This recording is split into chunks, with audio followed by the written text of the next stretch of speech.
Bottom of my boots sure aren't getting warm, and there's a lot of holes in this faded uniform. My hands are black with dirt and so is my face. I ain't ever been to hell, but it couldn't be any worse than this place. Tell my wife don't worry, 'cause I know what to do. It makes her feel better sometimes, but I don't know if it's true. I know if I die, it's just my time to go. But I pray to God every day that I make it back home. Well, when you've seen what I've seen, things don't seem so bad. You quit worrying about what you ain't got and thank God for what you have. 'Cause I could be raising my family in this place, but I was born an American by God's amazing grace.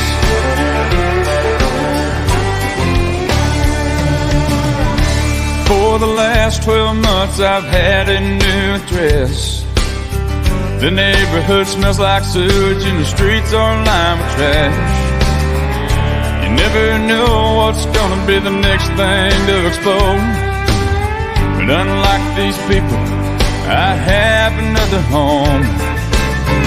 It breaks my heart to see these kids out on the streets, walking barefoot through the trash, begging for something to eat. I give them what I got just to let them know I care. And I thank God it's not my son that's standing there. Well, when you've seen what I've seen, things don't seem so bad. You quit worrying about what you ain't got and thank God for what you have. 'Cause I could be raising my family in this place, but I was born an American by God's amazing grace.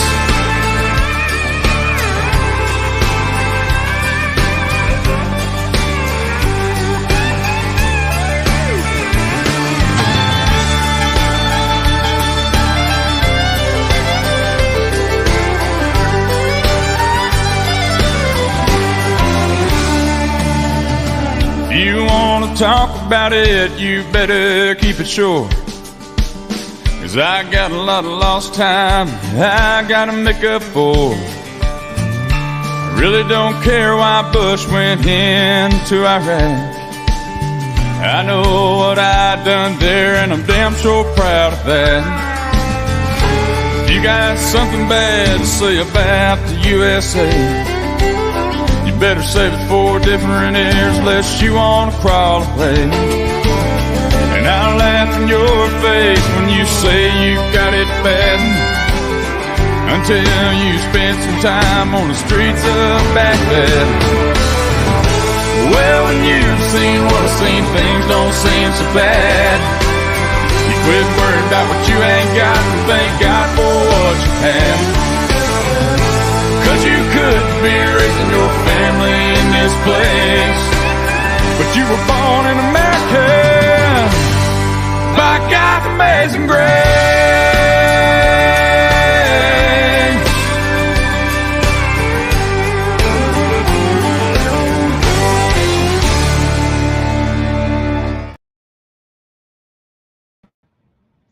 Hi, welcome to Vets Chatting with Granny Lisa.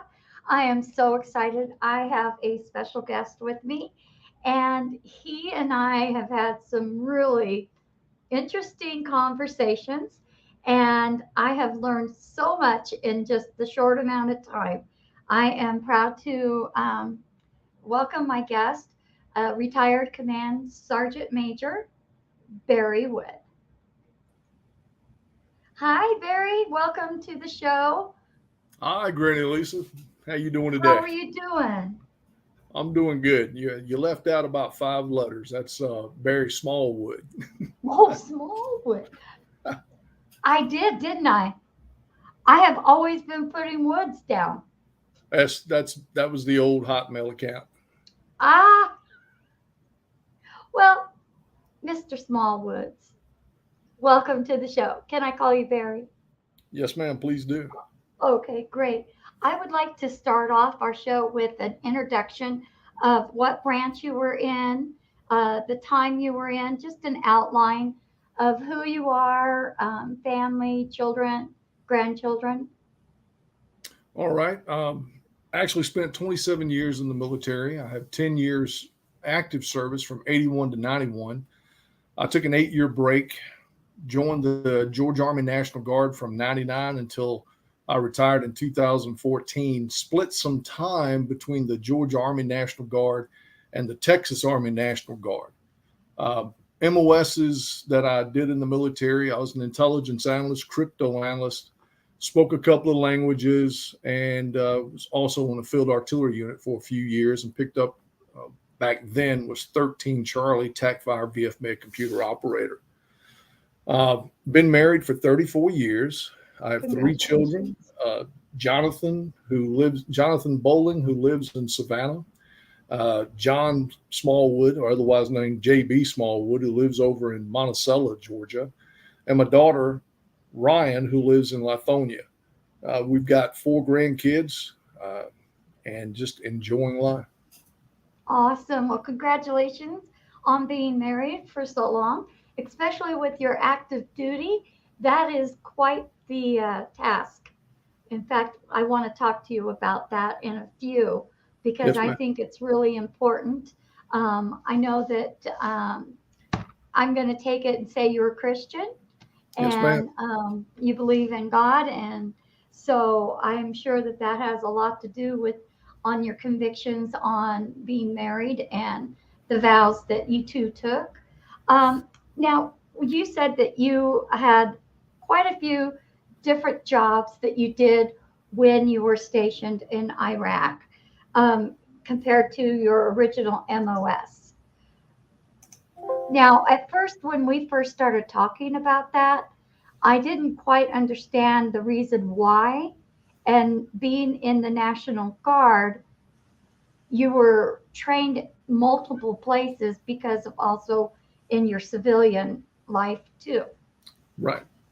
Can you go over that so that people that don't understand how the differences from active regular Army to active National Guard works? Okay. One of the things is you have to understand the progression of a leader. You join the service and you're a E1, E3, PFC. You learn your job. For me, it was intel analysis, crypto analysis.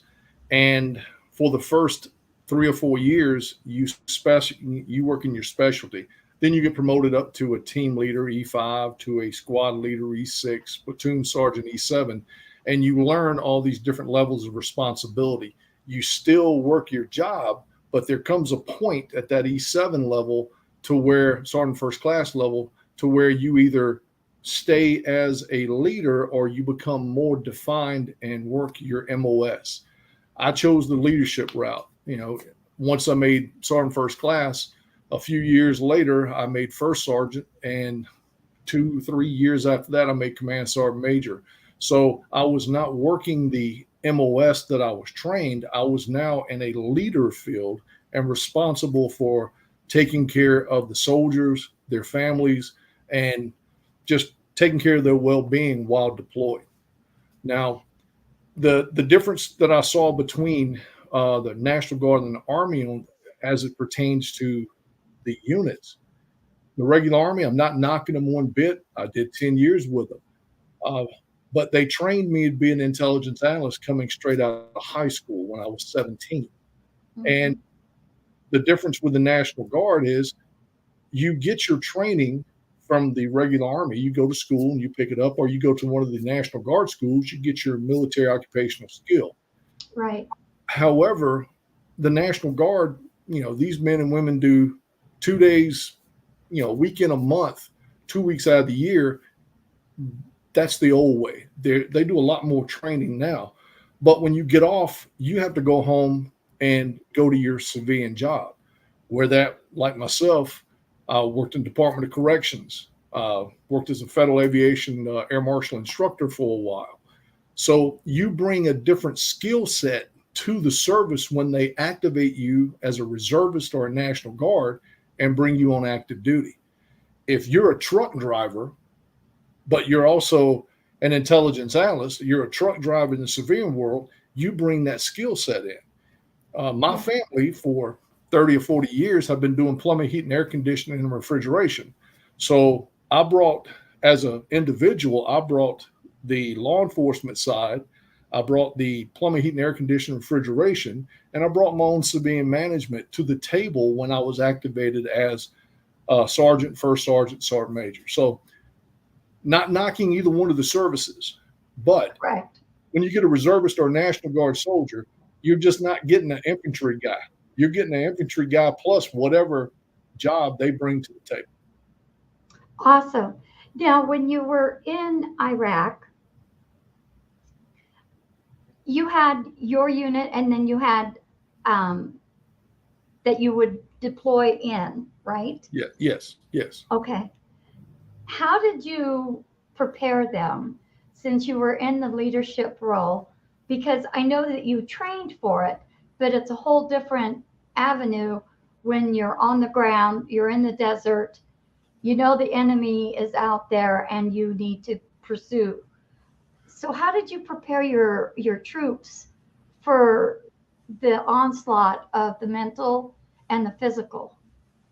Well, we were very fortunate. We had a great brigade commander, General Stuart Roadheaver, and our Brigade 3 was Colonel Mark London.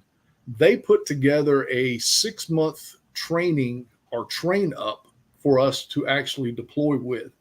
And we were a heavy mechanized unit. That meant that we had Bradley fighting vehicles, we had the M1 Abrams, we had artillery, we had heavy engineer capability.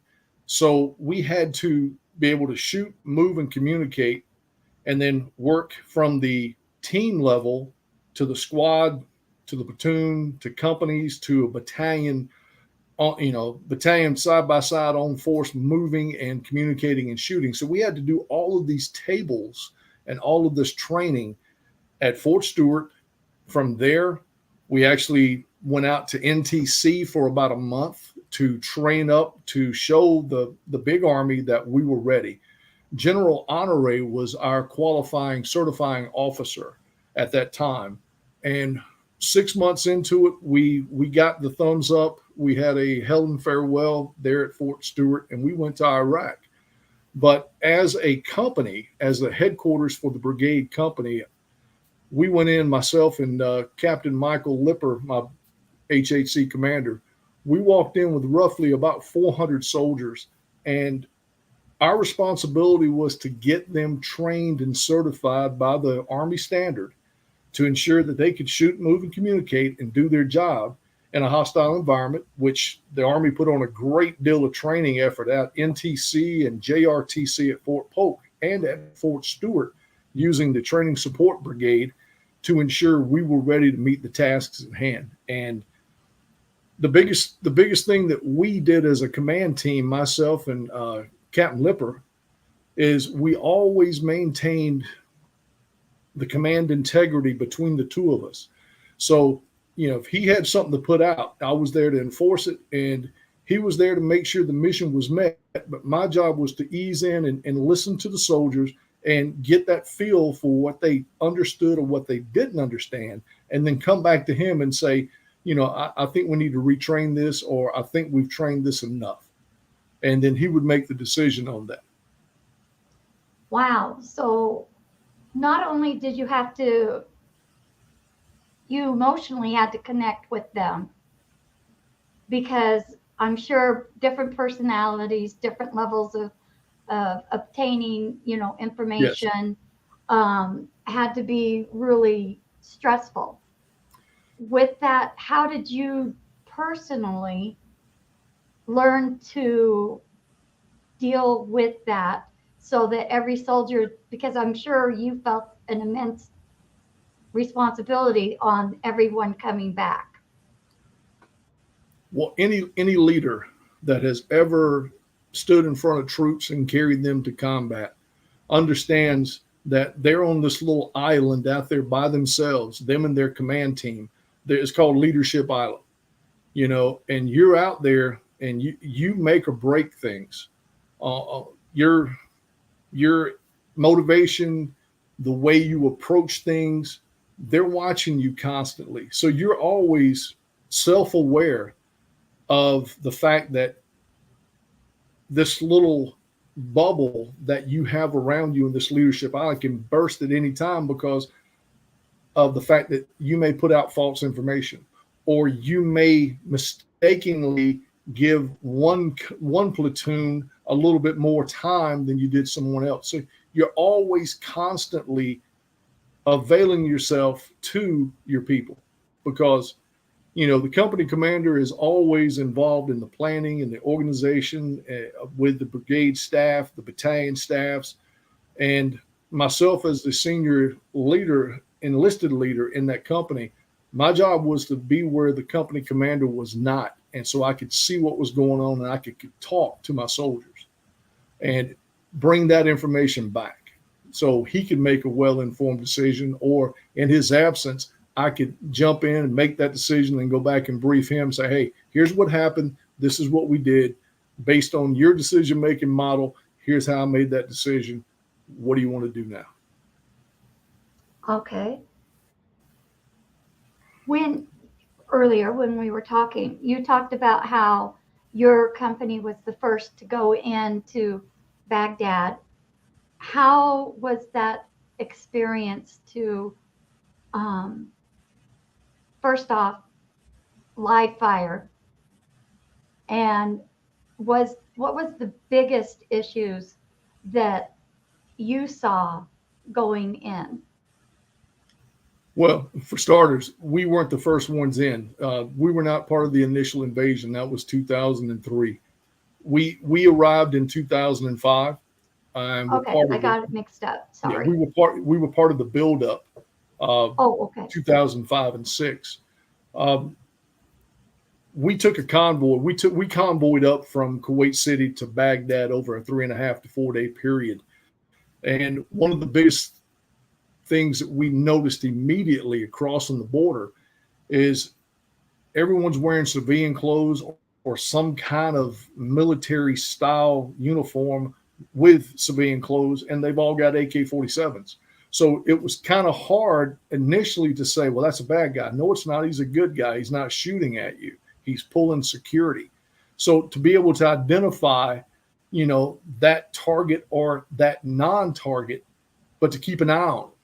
And that was one of the things that a lot of the young men and women that we carried with us had to first get used to, was that constant stress of being watched and having to watch. That would be really stressful, because I'm sure the enemy would use that to their advantage many times. Well, there were several instances where uniforms had been stolen from the military, the U.S. military, or from the Iraqi army, and that Al Qaeda was using them posing as insiders, and boom, they would attack. Holy cow! Yeah, they didn't have any Geneva Code set for them. Al Qaeda didn't play that. No. No. You were talking about the uniform. In one aspect, we were lucky going in. We were the first unit to get the new ACU uniform that the Army issued, the digital light green pattern. We didn't, we basically did not camouflage too well here in the United States. However, once you got into theater and you started seeing that dusk and twilight time, when the sun's just coming up and the dust is out there, you could put a light on us and you couldn't see us because we blended right in with the haze in the area. But you were camouflaged for maybe about an hour a day during those 30-minute time periods. Was that the most active moving on the military's part? Active moving? No, we stayed, like driving and moving, to get to the places you needed to go. Well, when you weren't seen, or? Well, we moved in convoys constantly, and there was always somebody moving up and down the highways or on the roads patrolling. And everybody right now is in tune with Afghanistan and the way we fought there. But 18 years ago, my God, that sounds like a long time ago now, but it's just like Yeah. yesterday. 18 years ago, we kept 45 to 50 meters in between each vehicle, and we were doing 65 to 70 miles an hour down the highway because they had the bombs setting in the roads, or they were trying to gauge us, and they couldn't hit the timers in time as we were ride by at such high speeds. You know, at that time, security was, based on speed. Ah, okay. Did not know that either. Well, the other thing that I found interesting is that you had said earlier, similar to that the USA looks back on the history, and the history of the Iraq War was kind of twofold, because once Saddam was out, then Al Qaeda came in, and that changed it from a guerrilla warfare. So, how did you adjust that type of a fighting style to what you were doing before? In 2003, when they did the initial push, they were fighting the Iraqi army and Hmm. some of the Al Qaeda implants that were in there, or ISIS, however you want to call them at that Hmm. time. So when we got there in 2005, the initial invasion was over, and we got into an urban war. And it's come back over the years that there was really no plan to nation build, that we just wanted to get in there and take their army out. And then there was a vacuum. And that vacuum was they tried to fill it with the politicians, the political leaders coming in and taking over from the senior military and trying to help build their leadership again. That void allowed Al Qaeda, ISIS, or I just better say the terrorists that were there running around, is what we call them then, to fill that void using their motivation for power and to start an upheaval and uprising. I mean, the Marines, some of the army units, walked right into a hellacious fight in northern Iraq, Baghdad up north, Fallujah, Mosul, in that area, 2003, 4, and 5. And that's what it was the backfill of these organizations coming in where there was no leadership on the civilian side, Iraqi, that stepped in. Did you guys experience that yourselves?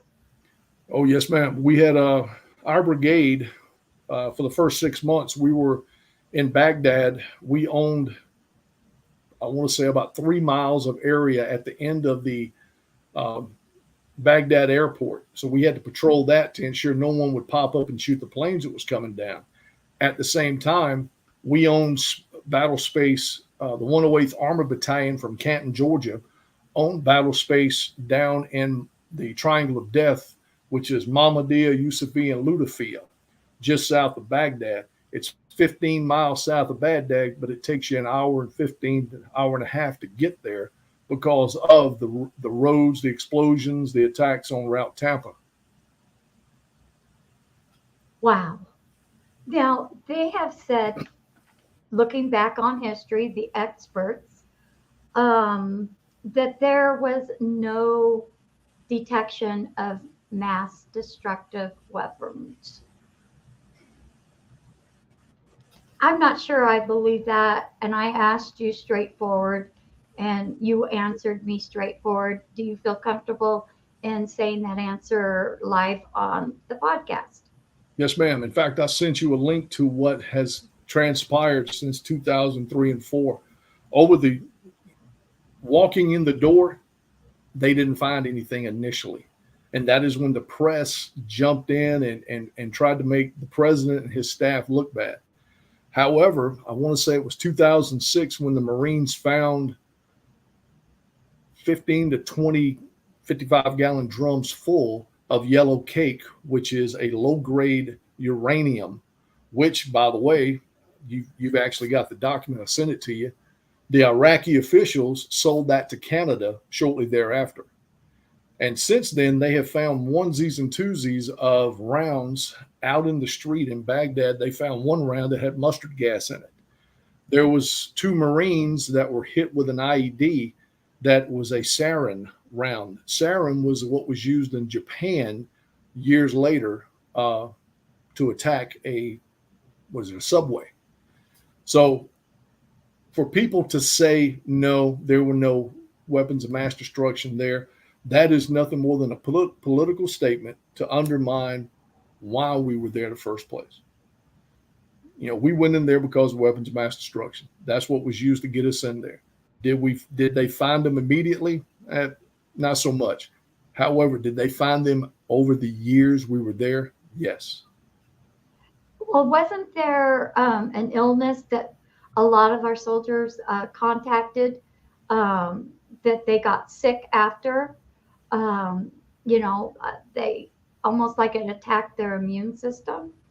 That you can actually trace that back to Desert Storm, Desert Shield, when they crossed over into Iraq and attacked. It seems like there was something in the dirt, in the sand, and we always kid, walking across there and said, yeah, we're walking on 10,000 years of feces. And I mean, there was a lot of truth to that statement. Personally myself, since I have come back from Iraq, I have a dermatological issue that I cannot stop. I can't, I itch, I scratch, and there's nothing they can do for me. I went to my dermatologist to see what they could give me shots, and I've been on shots now for about 5 years, and all it does is just take away the itching. Wow. Unknown substances. Yes, ma'am. Now you had said, I thought it was a chemical alley. What? Who? Just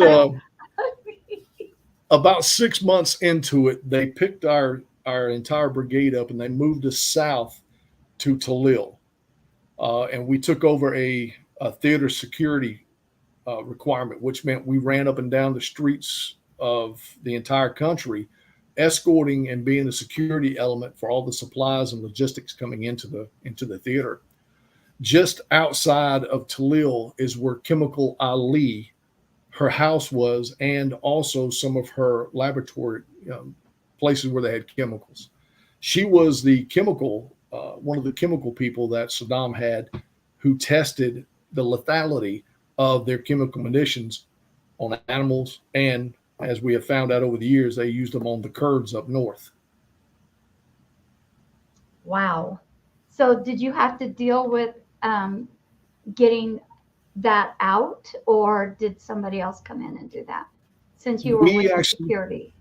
We actually had a group of engineers who was on patrol. They went in, found it, identified it, secured the zone, and backed out, and we turned that over to another unit for recovery. So you guys did do more than just. Oh, yes, ma'am. You did everything. Well, the thing here is when your brigade commander or your commander comes to you and says, okay, we've got to lift the unit, move it 150 miles south, set in, and you've got 3 days to learn the new mission, that's what you do. You have to be flexible. And in the process of being flexible, the leadership then has to turn around and have a way of taking care of the soldiers. You got to be able to put them in the new houses. You got to be able to give them downtime during this time to recoup from the move or the transition if you can. I mean, there are a lot that I know of that basically hit the ground when we landed in Talil, jumped in a vehicle, and they had an 8-hour ride back to Baghdad to drop off equipment that was coming across the border. They had 30 minutes to an hour in Baghdad, and they had an 8-hour ride back, so 16 hours. And I mean, there's a lot of things that people will do to keep themselves awake. I have personally seen, soldiers taking the little Rip-It cans, of power drinks, taking NoDoz, and then drinking, Dr. Peppers, all in succession just to stay awake to make those rides and coming back. And, now some of them are feeling the effects of that with heart conditions or, some kind of issues from that, and those are the things that a lot of people will not discuss. Yeah. I mean, the sacrifices. Yes. There's more to it than most people realize. I think it's really strange that the woke crowd, um, they don't seem to care about the military or veterans. And I'm not sure I understand why sometimes they don't even believe some of the stuff that's like noted that our soldiers and veterans have gone through, especially with Afghanistan now too. Well, both sides, and I want to display it this way because I don't want to come off as saying, well, the woke agenda and this. Both side has agendas. They both Mhm. have agendas, and depending on who's in charge is the one you're going to hear the most of, while the other one complains about it. Now, as far as the veterans, I've been told this even as a first sergeant or a sergeant major here in Georgia, moving from my home and from Griffin, going out to eat somewhere on the way to Fort Benning, having someone with a little bit of a more liberal stance than I say the only reason you went in the military because you couldn't do anything. And a lot of people look down on the military because they think, well, that's just all you could do because you didn't want to do anything. You didn't try to do anything. Well, I can honestly say that all the men and women that I served with, they could have done anything they wanted to whenever they set their minds to. Serving the country, that's an honor to me. It's a duty. It's an honor. I wish we still had the draft where everybody do 2 to 3 years. If it did nothing more than to break the apron strings of this young little kid who never ever thought about leaving home, and all of a sudden they're sitting at Fort Benning or they're sitting at Fort Jackson, being a cook, being a supply specialist, being an infantry, whatever. Break those apron strings and let them stand on their own 2 feet. I mean, I go back to 1981 at Fort Leonard Wood, Missouri, and I had a little small Puerto Rican drill sergeant that came up to about right here. And that guy kicked my butt the entire time of basic training. And it was because of him I was able to take my mind off of being away from my parents and focus on, this is your first step into the world. And I'm going to train you and give you the basic skill set. Man, Drill Sergeant Diaz, Drill Sergeant Asirio, Drill Sergeant Haynes. I mean, it's been 40 years. I can still rattle their names off because of the impression and when I say depression, the boot that they put in my butt, getting me where I needed to go. I can relate. I can understand that. When you were talking about when you got back and you had to look at it realistically with your soldiers, how would you say they handled themselves? I don't want you to be like personal, but more of, I want to let people know mentally the toll, physically, if there was huge loss. I mean, coming back to real life compared to being active, seeing death, being on alert so much, PTSD, those issues. Well, one of the things that the National Guard and Reserves are a little different than the active component. When the active component comes back to, let's say, 3rd Infantry Division, when we deployed with them, they came back and they were processed. They processed back into the Fort Stewart area, took their weapons and things of that nature and locked out all that up, took care of the sensitive items, and they put them on block leave, 2 weeks to a month, just to give them that family time. Well, National Guard and Reserves, when you come in, there's representation from your unit, from the state there to take all your weapons and your sensitive items. But you have 7 to 10 days there on the fort where you have to go through deprocessing. You have to out process the active component. So they go through all your paperwork. They make sure your 214 to get you off active duty is completed, so you can put it in your record. So once that happens, on the last day you hold a formation, your company commander looks at you and says, "Thank you, ladies and gentlemen, go home." Okay, so you've gone from a combat zone for a year to, yeah, well, let's retrace that. You had a 6-month train up because you were active. You were a heavy mech infantry brigade, and then you went through a year deployment. So you've been away from home for 18 months, and then you've got 10 days to out process the Army, and then they send you home. So the mental state of this soldier, men and women, is still raw. And we failed them. As leaders, and I say we, I'm talking the system, we failed these soldiers.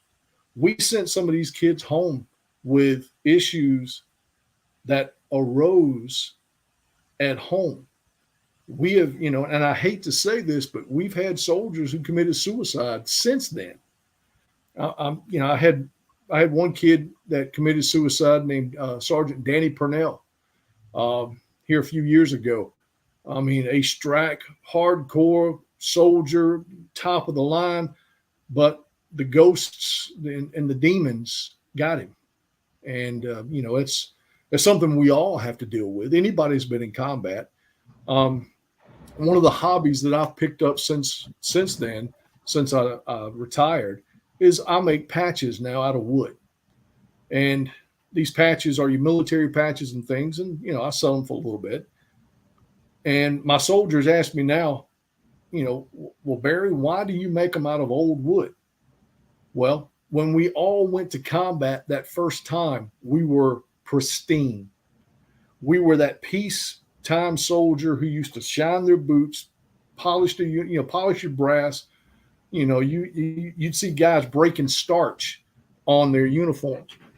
But when you came back from your first tour in combat, you were never the same.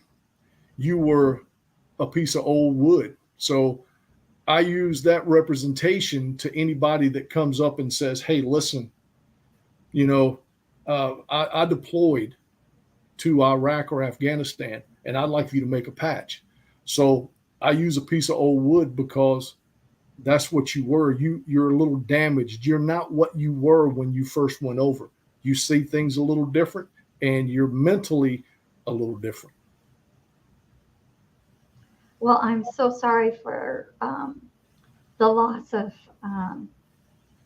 your friend and your brother. Yeah, we had in fact, it's the 26th of July. Over the next 12 days, we had second of the 121 Infantry Battalion. The battalion commander was Colonel McCorkle.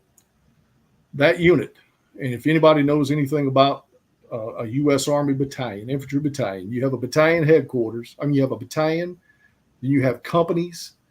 Each company has 4 to 5 platoons. Each platoon may have 4 to 6 squads. Each squad may have anywhere between 8 to 11, depending on how big and what your mission is and how many people you got.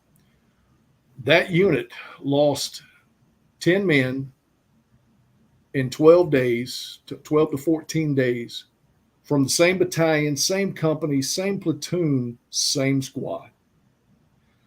And watching them go through that completely rattled all of us. It changed our mentality as a unit. When all of a sudden, we called it getting bloodied. We had our nose punched. We lost 10 soldiers. in 2 weeks. I mean, and to this day, when we get together, I actually work now for General Roadheaver. He's retired. He owns a company called Visitech USA. I work for him now, and we, he got a big lump in my throat. We talk about it daily because it affects you and it changes you. But regular Army, they have programs. Why is there not programs set up for the reserves? In the National Guard and the reserves, and I can speak more on the side of the National Guard, there are programs. But the National Guard, like I said, you are there for a weekend, a month, 2 weeks out of the year. When you demobilize, they have different programs set up for you. There's one called Reunion where they bring the family readiness group. The chaplains all put you up in a hotel in Atlanta for 4 or 5 days, and you go through all of this counseling, trying to get the husband and the wife back together and talking, and this reunion. There are some things put in there. But for a National Guard soldier, when you get out and you come home, your family is your support mechanism, and your friends. And, you pick up the phone like right now, Mike Madsen, Big Mike Carter, Jason Dean. If I got a problem, those are my three. If they have a problem, they call me. We always talk about our favorite five. My little core group is down to those three specifically. And it's not because I don't love everybody else.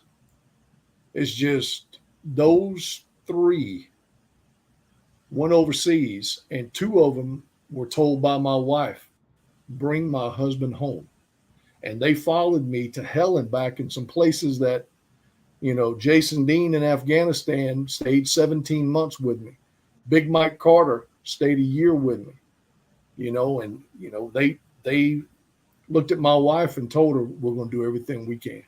And I did that in Iraq, I did that for my 400 soldiers when I had that many. And in Afghanistan, as a battalion sergeant major, we were in charge of all the logistics in Afghanistan, and we had 800 soldiers. As a garrison sergeant major, I had 8,000, and at any time it could fluctuate up to 20,000. So you put your fingerprint on people, and at the same time they put their fingerprints on you. You got me choked up, and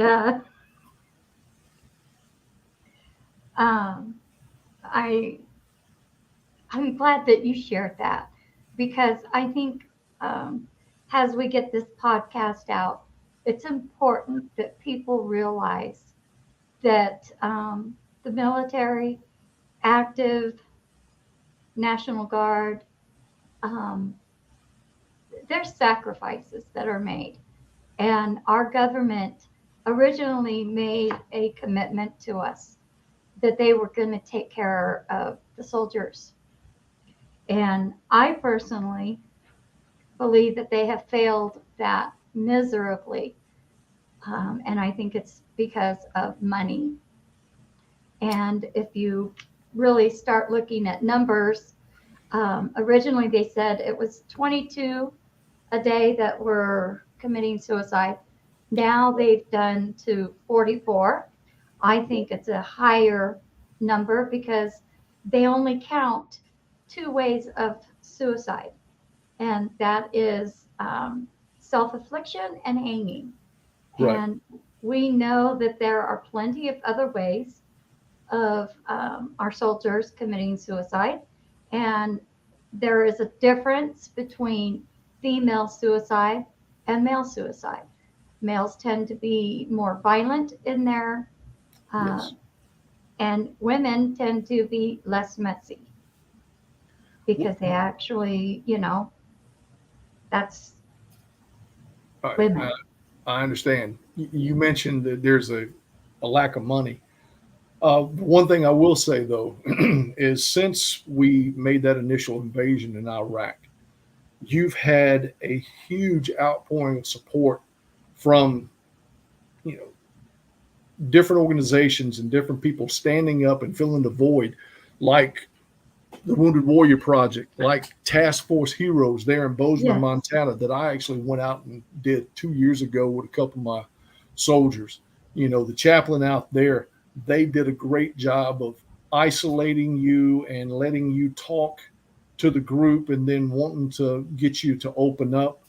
And those programs that have aided so many of my brothers and sisters in the military to be able to step out of this world that we live in and go in and say, okay, yeah, I have a problem.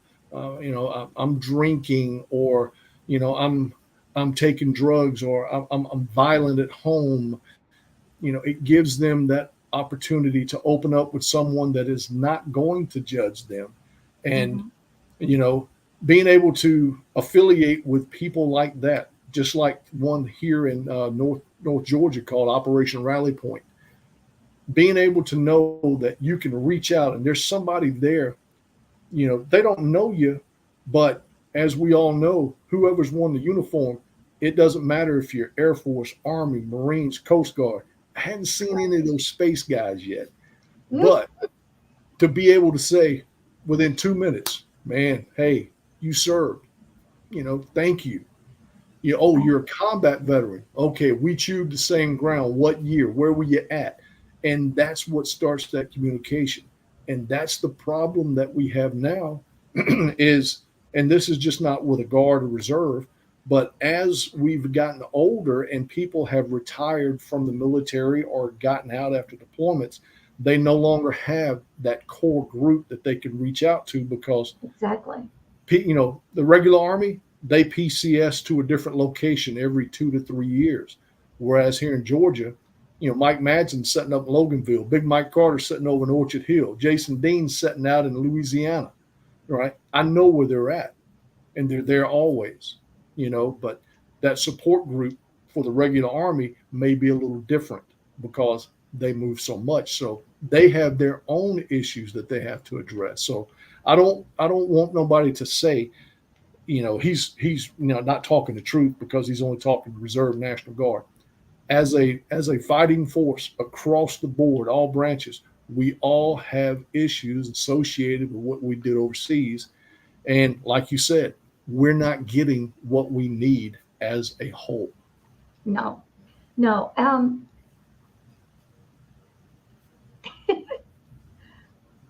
When you got out, do you have, and this is just a lack of me not knowing, do you have the VA to lean on? Does the National Guard have that?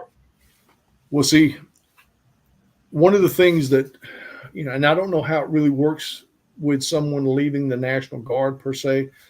Like I told you beforehand, based on the fact of how much active duty time that I was able to acquire, the regular Hmm. Army had to hold me on orders for another 18 months and let me retire off as an active duty soldier because I had enough time to sanctuary. Now, the regular Army, when you get ready to get out, they have a 40-hour ACAP program where they put you through to teach you how to dress for success, write your resumes, and then they align you with the VA rep on post. There at Fort Benning, I was very fortunate to have a little lady who set up all my appointments, got my physical assessment completed before I left the post. And I walked out the door being 70% disabled because of all the things that were wrong with my shoulders, my neck, my back, and knees. Since then, reassessments got me up at 100%. So I'm very limited at what I can do. Now, on the National Guard and Reserve side, each state headquarters has a medical unit. Now, whether they are using them to help do physicals, I haven't really heard a lot about it, but then again, I haven't heard anybody say it's happening. You Right. have to request as a M day, and what I mean by that is that's the person that drills 1 week in a month, 2 weeks out of the year. You have to request your physical when you get ready to retire. Oh, There wow. there is also another aspect of the National Guard. You have these ones called AGRs. They are active Guard members. They are truly, basically, active Army that is assigned and stays with the unit. And they can do 20 years and retire out. Good friend of mine, Thomas Strickland, another one of my real close friends, that's what he did. And he was able to get his exit physical because he was an active Army soldier, and they took care of him at state headquarters. Now, is it happening for all of the National Guard soldiers? I can tell you that's not happening.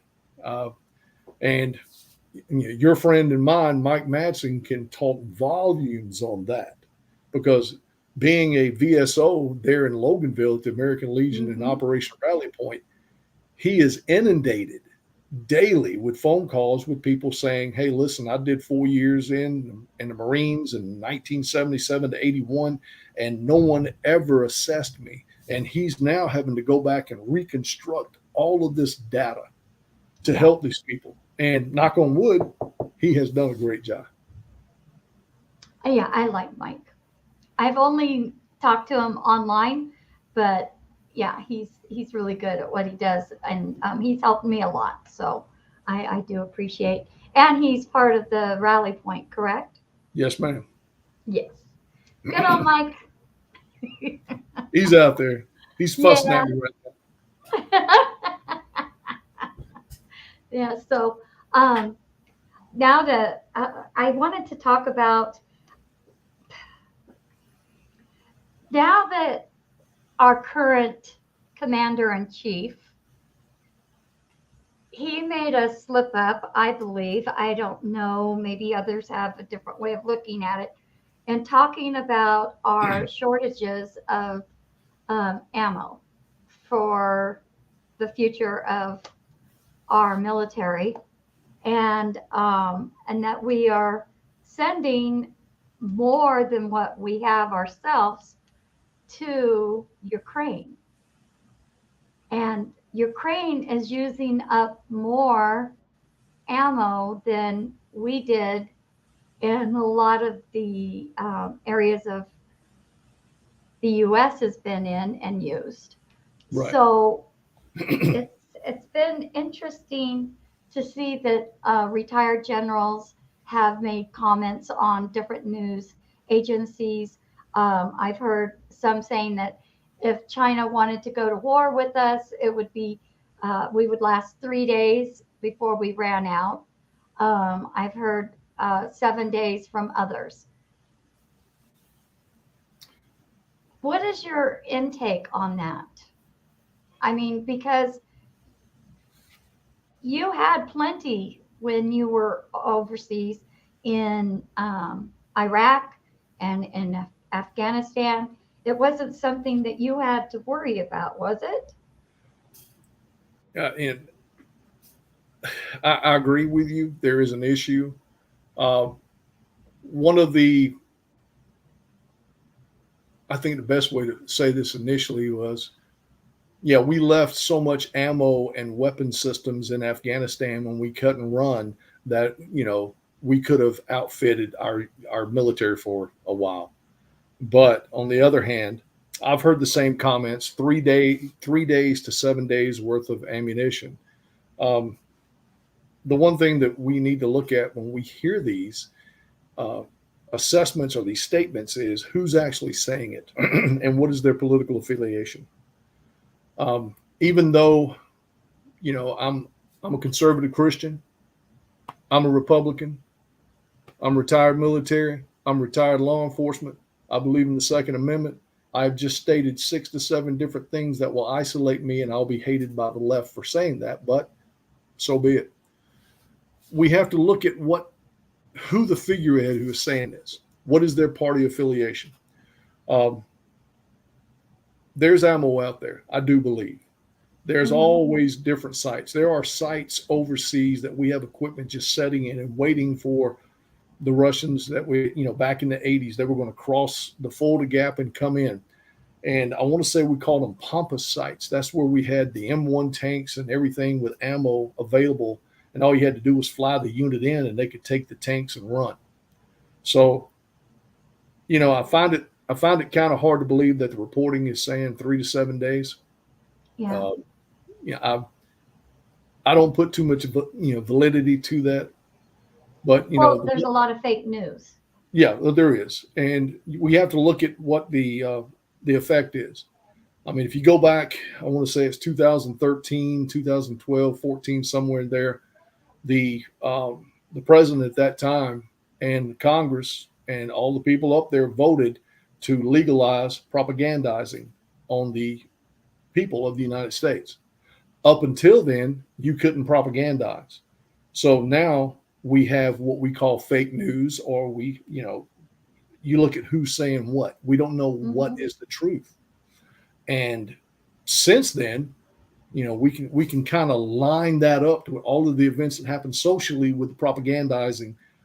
Is that what's happening now? Is the left stating, oh, we've got enough ammo? Is the right stating, we've only got 3 days? So now we can propagandize and we can take all of these people, us, and we can get everybody upset.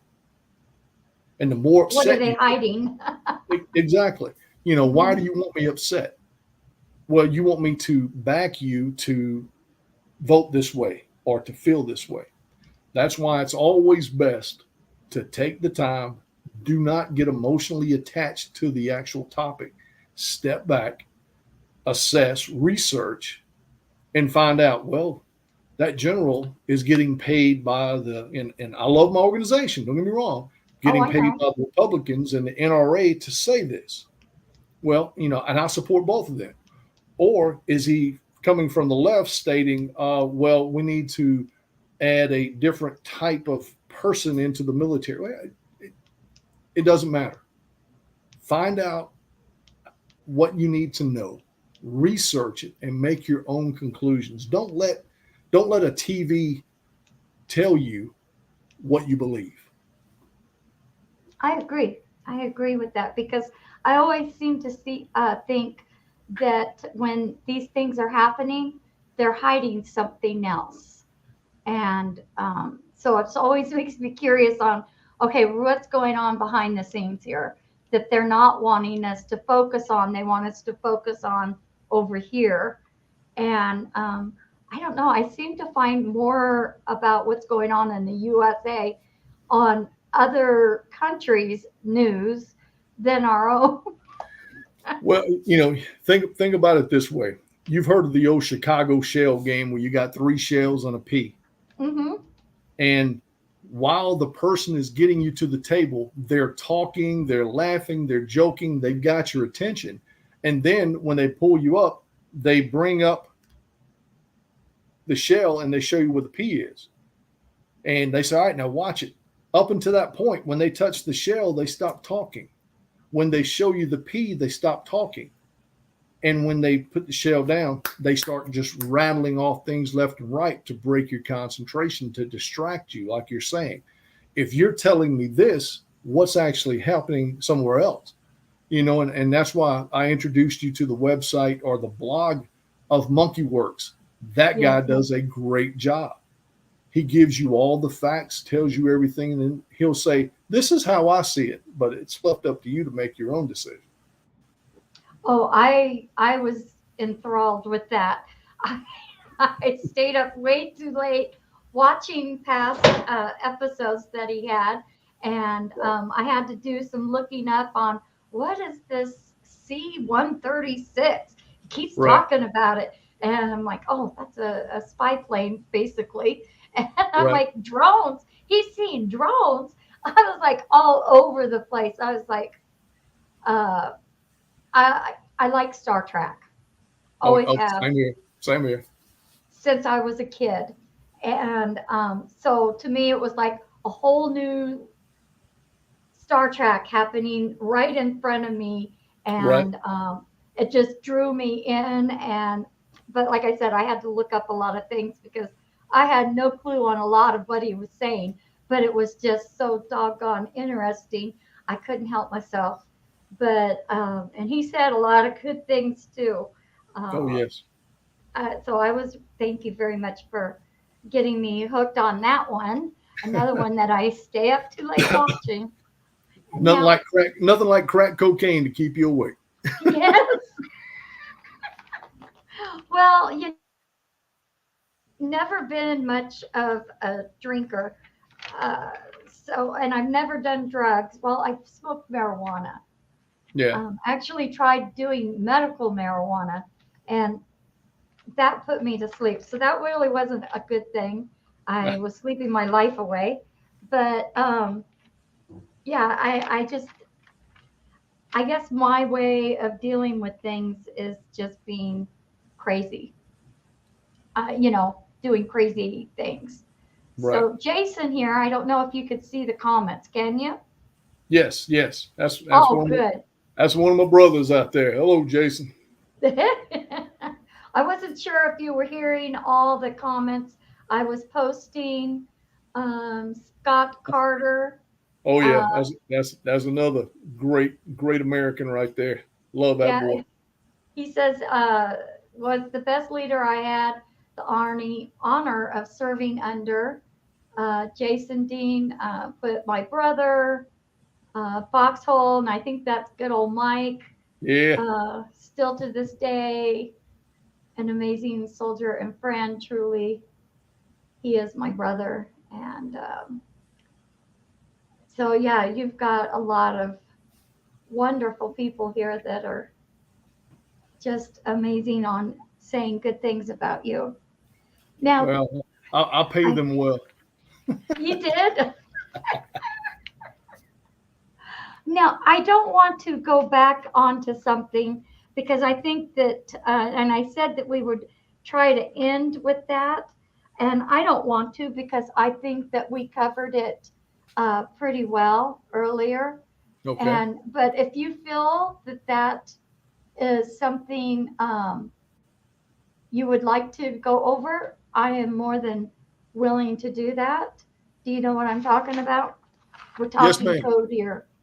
Yes, ma'am. And what she's talking about was a few years ago. I guess working in the prison system will turn you into a dark person, a very dark person if you let it, because of what you're dealing with. And at the time, just dealing with a lot of other life stress, you know, just kind of knocked me to my knees. And I want to say it was 96 or 97. I was here in the living room and took a 9mm and put it to my mouth and was ready to end it. And, the good Lord, and we talked about this last night, you and I, talking about, what is, what is the devil and what is evil. And, good friend of mine, Thomas Strickland, our Sergeant First Class retired Strickland. He is an Episcopalian priest now in Hawkinsville, Georgia. And he enlightened me on a few things. He said, you do know that Lucifer was a musician in heaven. That was what his job was. And it was because of his pride that he was kicked out of heaven. And so that's why I listen to lyrics and music a lot, just to make sure they're positive, they're truly positive. Just so happened that day when I hit the floor and I pulled myself up on my knees and I put that 9mm in my mouth. MTV was still playing music back then. And Rush is one of my favorite groups. And just out of the blue came this song called The Pass. And I sent you the lyrics to that earlier. And it was the chorus that just let me know God's got a purpose for you.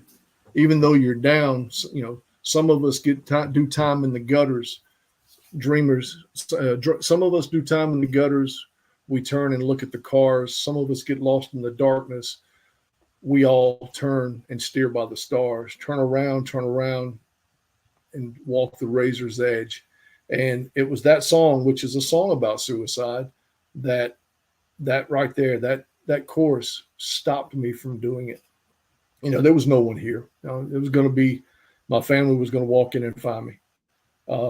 But it was a culmination of a lot of negativity that was inside me and a lot of darkness. And thank God I had, to this day, I've got Thomas Strickland. I've got my family. I've got Mike Madsen, Jason Dean, Big Mike Carter. That's, you don't have to be blood to be family. That's my family. No. Well, I'm so glad. I'm so glad that you didn't. I am really so glad. You definitely had God there with you. Yes, ma'am. And you have a purpose. I mean, just if anything, there's so many people that you've touched, and your military service that you kept an eye on, and made sure that they could get home. And that's important.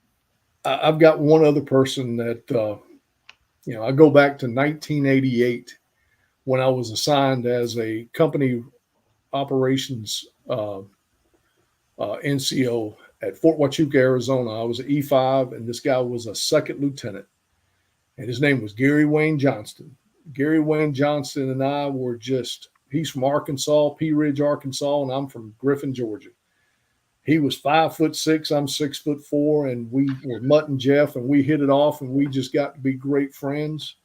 And I made it all the way up to Command Sergeant Major and retired. And out of the blue, Colonel Rob Woodmansee, my boss out in Texas at the time, and a couple other people reached out to him, and he was then Major General Gary Wayne Johnston. He was the Intelligence Security Command commander. And they inducted me into gave me the Knowlton Award for military intelligence. And to have someone like Gary Wayne Johnston to think enough of me to do that, it really was one of those moments I'll never forget. Now, fast forward 2018 to about 2020, 2021, I'm sitting in a restaurant in Griffin, and I get a phone call from another retired Major General who's a little upset and crying. And he said, "Barry," I said, hey, Bill. He said, "Are you sitting down?" I said, "Yes, sir." He said, Major General Johnston hung himself and committed suicide. And, it leaves a vacuum inside you when one of your friends or one of your family leaves and doesn't reach out to say what's going on when all they had to do was pick up the phone.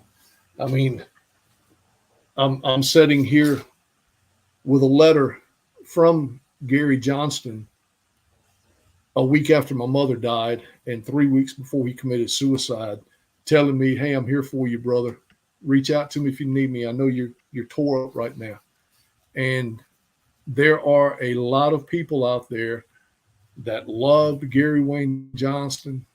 He's got his fingerprints on a lot of people coming up, officer and NCO wise, that I just wish that he would have reached out and had those demons at least somebody could have talked to.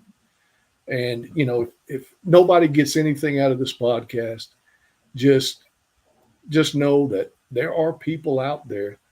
You just got to get out of your cell. Don't lock yourself up in your cell. Get out, reach out, talk to people, make yourself available. Go bug somebody.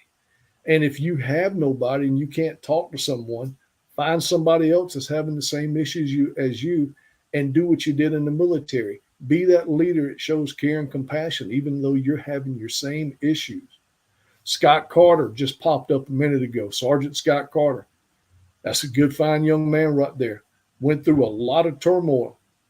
And I remember it. I remember the issues he was going through when we were deployed and while he was down at Fort Benning. But he reached out. He talked to people. Are we perfect? No. Will we ever be perfect again? Or, define perfect? There's only been Yeah. one perfect person in this entire world, and we killed him. Yeah. Jesus Christ, my Lord and Savior. Yeah. Well, I can relate to that. I am a widow of a veteran that committed suicide in our home, and another woman that I don't know if you know her. Canadian Bacon is her AKA name, No, I don't know but her. okay. Mike set us up, and he knows her, and she is a widow to a veteran that committed. Her name is Becky Myers, Right. and she is doing a podcast with me, and it's called Leftovers.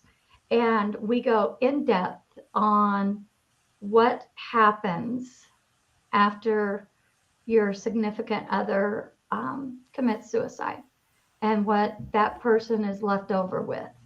Right. And it goes into quite the details. I mean, most people don't realize what the details that the other person is left with. And so I definitely, that our goal is to help veterans. There are many, many organizations.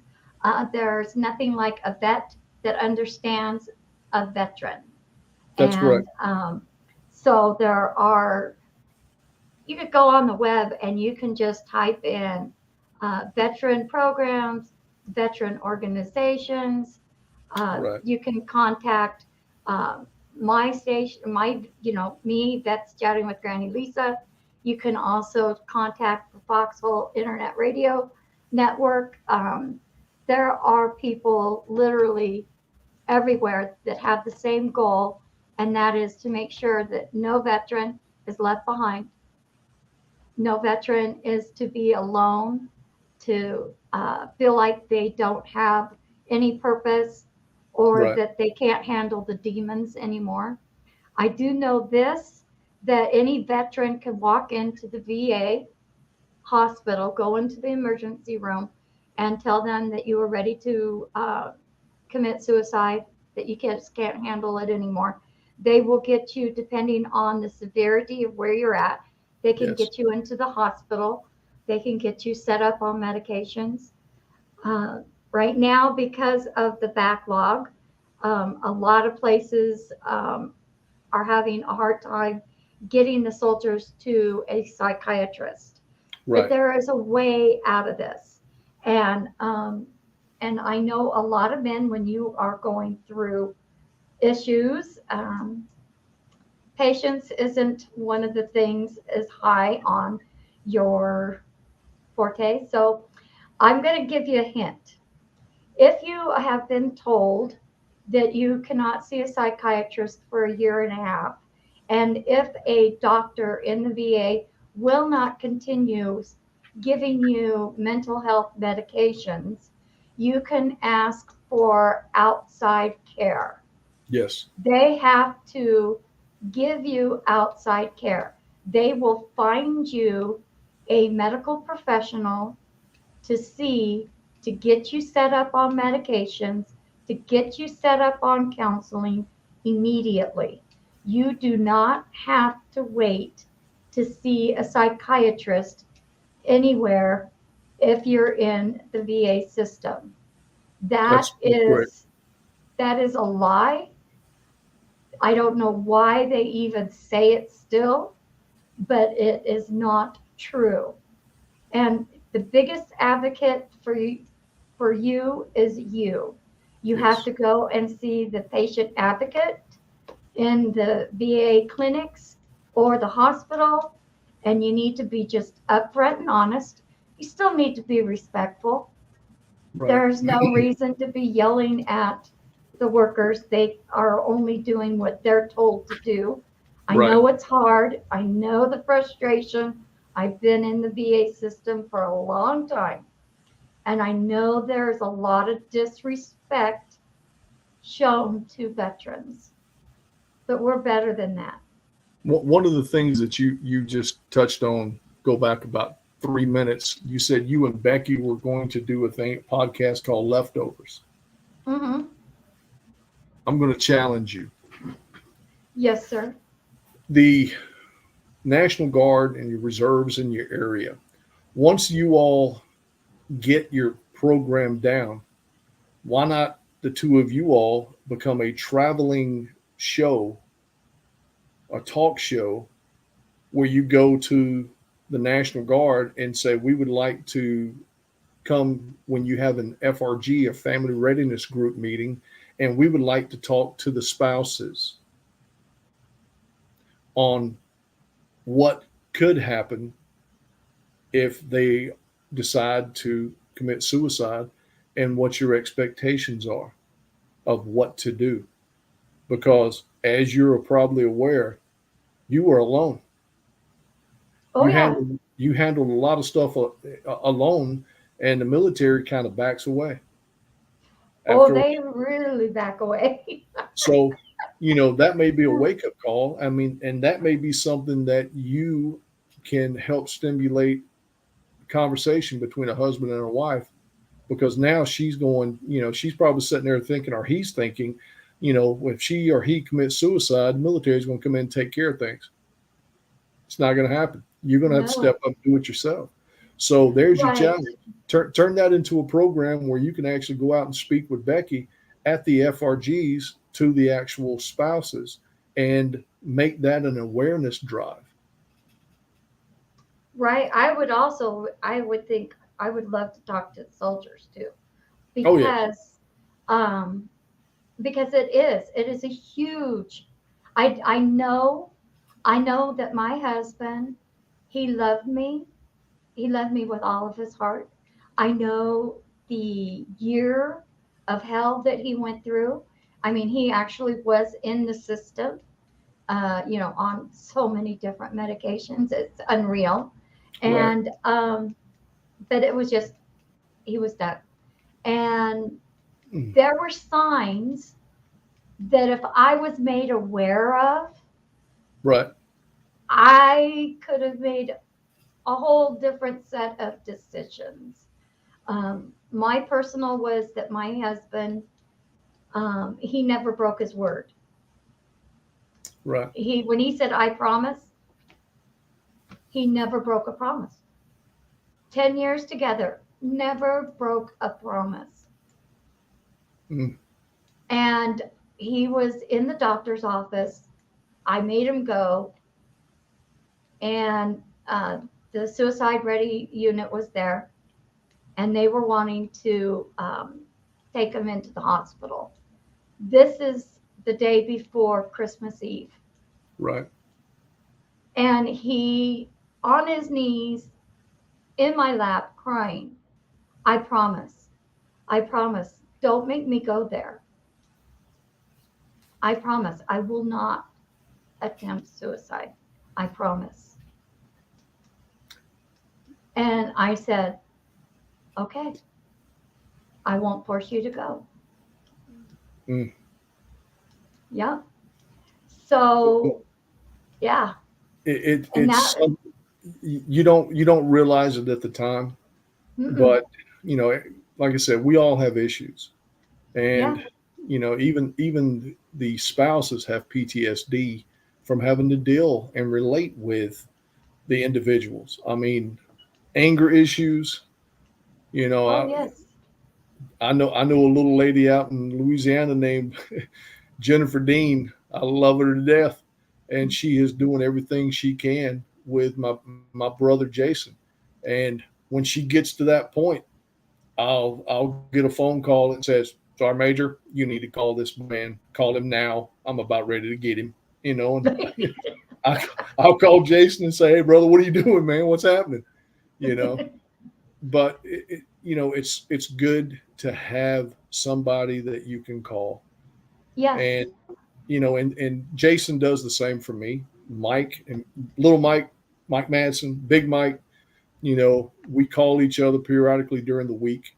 Jason calls me about once every 2 weeks. I call him, and that's nothing more than when everything's starting to get raw and you're starting to feel that cringe, that urge, that anger. It's just reaching out to somebody who shared that common ground with you, where everybody was against you, because I mean, a lot of people don't realize it. I hate to inform them, but if you go outside the United States, a lot of people don't like you because you're from the United States. Mm-hmm. Sorry. And That's the truth. being able to relate to that person momentarily while it's on the cell phone in front of you, what have you. I mean, it means so much. The you know, one thing that I tell all my guys and my girls, if you need me, call me. And when you call me, watch out because you may be 10, 12 hours from me, but I'm going to knock on your door. Mm-hmm. And when I knock on the door, you have to deal with me. And I end up usually getting cried on and getting slobbered on. And I usually come home with snot trails from people, you know, crying on me, but that is fine. Better than being at their funeral. I've looked down on enough friends. I don't want to do that anymore. Yeah, I agree. I agree. Well, you know what? There's so much that we didn't cover. That's fine.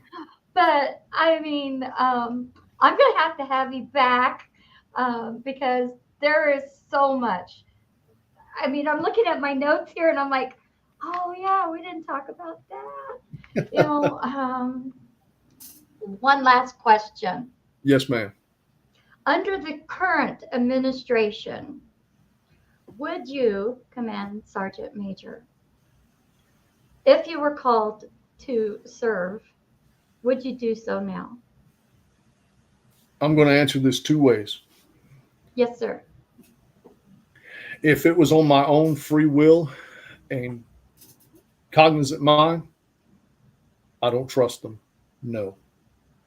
However, if me putting the uniform back on and going back into an area where I may not be supported like I was 10 years ago, 15 years ago, and if by me putting that uniform back on meant that my sons and my grandchildren did not have to go, I'd go in a heartbeat. Do you think there will be civil war here in the United States? You know, you and I talked on a different topic, and we talked about the upcoming battle. There's and I say battle, and people are going to say, "Oh, he's talking about civil war." No, I'm not talking about civil war. Mm-hmm. I'm talking about the battle of good and evil. Mm-hmm. I may not see that in my lifetime, and I owe an apology. And if my son's watching this now, I apologize, John, and I apologize to you, little Jacob, for bringing you both into this world, knowing that possibly in your timeline, in your lifetime, you may see the fall of this country, and you may see evil initially take over good, but we all know how it ends. Yeah. That's the blessing of the Bible. That's a great way, and that's a great answer. Thank you. Yes, ma'am. I appreciate you being on the show. Again, if anybody has any questions or anything, you can reach out to me and I can get the information to him. And if you have any questions, I'm sure that he would not mind answering those or putting you in touch with certain people that could help you if you're in his area. Thank you so much. One last thing. Sure. Anybody that's out there that's having any thoughts of doing anything to yourself or your family, continue to breathe, take that step, go talk to somebody, call your Mike Madsen, call your Mike Carter, call your Jason Dean, because that's what they are to me. They're out there. And if they're not out there, become that support system for somebody else, because you are important. You're loved by somebody, by someone. Don't break their hearts. No, don't. Thank you, ma'am. It's not worth it. Thank you. It's been my pleasure. Thank you so much. I really do appreciate it. Thanks, Yes, Mike, for hooking us up. All righty, sir.